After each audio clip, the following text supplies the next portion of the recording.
ایک شرابی نوجوان تھا، گنہگار تھا، بدکار تھا، سیاکار تھا، اتنا تھا کہ اس نے ساری زندگی اپنے کریم رب کی ذات کو ایک سجدہ بھی نہیں کیا تھا۔ جب موت کا وقت قریب آیا تو اس نے اپنا سر اپنی ماں کی گود میں رکھا، اپنا سر ماں کی گود میں رکھ کر کہنے لگا، ماں ساری زندگی میں نے گناہوں میں گزاری ہے، ساری زندگی میں نے شراب پیتے ہوئے گزاری ہے، ساری زندگی میں نے اللہ کی نافرمانی کرنے میں گزاری ہے، ساری زندگی میری برباد ہو گئی ہے نادانی کی وجہ سے۔ ماں میرا موت کا وقت قریب ہے، میں مر گیا تو اپنے مرشد کے پاس جانا، سفارش کرانا کہ وہ میرا جنازہ آ کے خود ہی پڑھائے گا۔ صاحب ظاہر ہے کہ مرشد جب جنازہ پڑھانے کے لیے آئے گا تو 4 بندے بھی اس کے ساتھ ہوں گے، نہیں تو میرا جنازہ کون پڑھے گا؟ میں تو اتنا گنہگار ہوں، بدکار سیاکار ہوں، میں نے ساری زندگی شرابیں پیتے ہوئے اللہ کی نافرمانی کرتے ہوئے گزار دی۔ اللہ اکبر۔ ماں اٹھی گئی اپنے مرشد حضرت حسن بصری کے پاس، جا کر کہنے لگی، میرے مرشد میرا بیٹا موت کے قریب ہے، تو وہ کہہ رہا ہے جب میں مر جاؤں تو اپنے مرشد کو کہنا کہ وہ آ کے میرا جنازہ پڑھائے گا۔ حضرت حسن بصری کہنے لگے، مائی وہ مر گیا تو میں اس کا جنازہ نہیں پڑھاؤں گا، اس نے ساری زندگی شرابیں پیتے ہوئے گزاری ہیں، ساری زندگی وہ مسجد کے قریب بھی نہیں گیا، ساری زندگی اس نے اپنے کریم رب کی ذات کو ایک سجدہ کرنا بھی گوارا نہیں کیا، میں اس کا جنازہ کیسے پڑھا سکتا ہوں؟ اللہ اکبر۔ وہ ماں روتے ہوئے واپس آئی، دوبارہ اپنی گود میں اپنے بیٹے کا سر رکھا، سر رکھ کر کہنے لگی، بیٹا کاش کہ تو نے زندگی میں ایک بات بھی میری مانی ہوتی تو آج میرا مرشد جنازہ پڑھانے سے انکار نہ کرتا، زندگی میں ایک بات پر بھی تو نے عمل کیا ہوتا، آج میرا مرشد تیرا جنازہ پڑھانے سے انکار نہ کرتا۔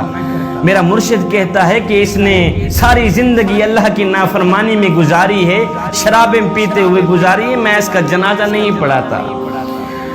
اللہ اکبر۔ نوجوان رونے لگ گیا۔ جوانوں سنو، نوجوان کی آنکھیں خون کے آنسو بہانے لگ گئی، ماں تڑپنے لگ گئی۔ نوجوان نے کہا، اماں جی ایک بات تو بتائیں۔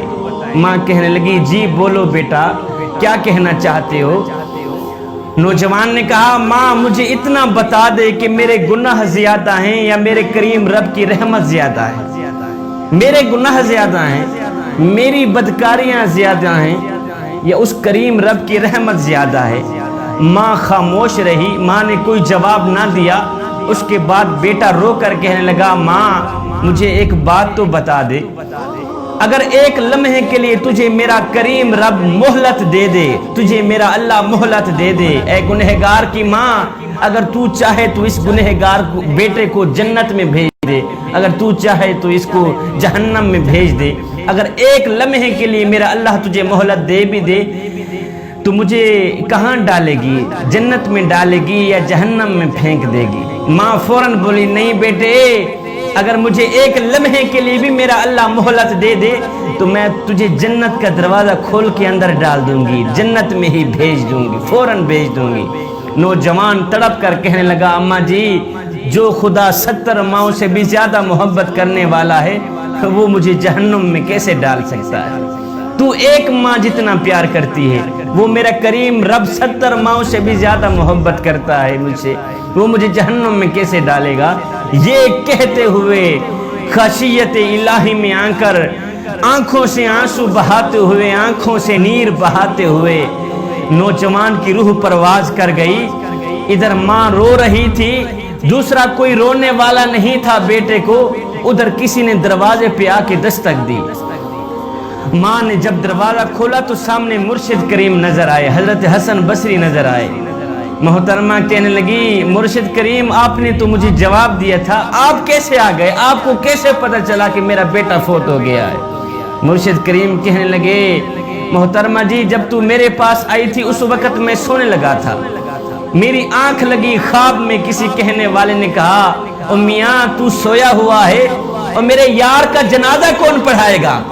حسن بصری تو یہاں پہ سویا ہوا ہے، ادھر میرا یار مرا ہوا ہے، میرا دوست مرا ہوا ہے، جا میرے دوست کا جنازہ پڑھا کیا ہے۔ ادھر ندامت کے دو آنسو بہے تھے، ادھر ندامت اور شرمندگی خشیت الہی میں آ کر آنکھوں سے دو آنسو بہے تھے، ادھر بخشش کا فیصلہ ہو گیا تھا، ادھر مغفرت کا فیصلہ ہو گیا تھا۔ ایک آنسوں کی مار تھی، سارے کے سارے گناہ معاف کر دیے گئے۔ نوجوانو، کریم رب کی چوکھٹ پہ آ گیا کرو، اپنا سر جھکا دیا کرو، خشیت الہی میں آ کر ایک آنسو بھی بہا دیا کرو۔